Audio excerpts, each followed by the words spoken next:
ఎందుకంటే ఇంతకుముందు రామకృష్ణ గారు అని చెప్పేసి ఒక ఫైటర్తో మాట్లాడుతున్నప్పుడు ఆయన చెప్పారన్నమాట, అప్పట్లో ఈ రోప్స్ అవి ఉండేవి కదా, డైరెక్ట్ బస్ మీద దూకేయంటే నిజంగా దూకేయమనేవారు మమ్మల్ని ఫైటర్స్ని, ఒక 20 మంది 30 మంది అలాగా. ఇప్పుడు కొంచెం రోప్స్ అవి వచ్చాయి, కొంచెం హెల్ప్ అవుతుంది మాకు. అంతకుముందు డైరెక్ట్ మోకాలు చెప్పలు పగిలిపోయి చాలా అప్డేట్ వర్షన్ అవుతుంది, సేఫ్టీ కూడా చాలా ఇంపార్టెంట్ కదా, అలా మారుతూ వస్తున్నాం అన్నమాట. ఓకే.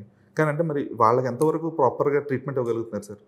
అంటే ఇప్పుడు ఫర్ ఎగ్జాంపుల్ ఎవరికైనా ఒక ఫైటర్కి ఏదైనా యాక్సిడెంట్ అయింది, అది మీకు ఫైటర్ అసోసియేషన్ నుంచి కానీ ప్రొడక్షన్ నుంచి కానీ మాకు ప్రొడ్యూసర్ నుంచి కొంచెం ఇస్తారు, మా యూనియన్ ద్వారా హెల్ప్ చేస్తారు, జరుగుతుంది. ఓకే. అంటే వాళ్ళ కంఫర్టబుల్ అయినా సార్ అది వచ్చే పేమెంట్లు కానీ ఇవన్నీ కూడా కంఫర్టబులే, ప్రాబ్లం. ఓకే. ఎందుకంటే కొంతమంది చెప్పేది ఏంటంటే మాకు పేమెంట్స్ అన్నీ కరెక్ట్గా టైంకి రిలీజ్ అవ్వవు, మంత్లీ ఒకసారి కదా ఇచ్చేది, అక్కడ ఒక్కసారి ఇబ్బంది అవుతుంది అని చెప్పేసి. అట్లేం కాదు సహజం జరుగుతుంటే కొన్ని ఎక్కడైనా అమ్మా, ఎక్కడైనా సహజం ఒక పనిలో ప్రతి మనిషికి అన్ని కరెక్ట్ ఎక్కడ జరుగుతాయి, అన్నిట్లో చిన్న చిన్న ఇబ్బందులు ఉన్నాయన్నమాట. ఎందుకంటే ఇబ్బందులు ఉంటే అన్నింటినీ రిసీవ్ చేసుకొని అది దాటి వెళ్ళడమే మన మనిషి పని. అన్ని కరెక్ట్గా జరిగి మనకు అందరికి అన్నం కానీ నోట్లు ఊరు బెటర్. మనకి ఎక్స్పెక్టేషన్ చేసిన కంటే యాక్సెప్టెన్స్ చేసుకుంటూ వెళ్తాం, చాలా మంచిది. అర్థం మీకు ఎగ్జాక్ట్ బాగా చెప్పారు. దొరికిన దాన్ని హ్యాపీగా చూస్తూ, దొరకని దాన్ని హ్యాపీగా దాన్ని యాక్సెప్ట్ చేసుకుంటూ ఆనందంగా వెళ్తూ ఉండాలి.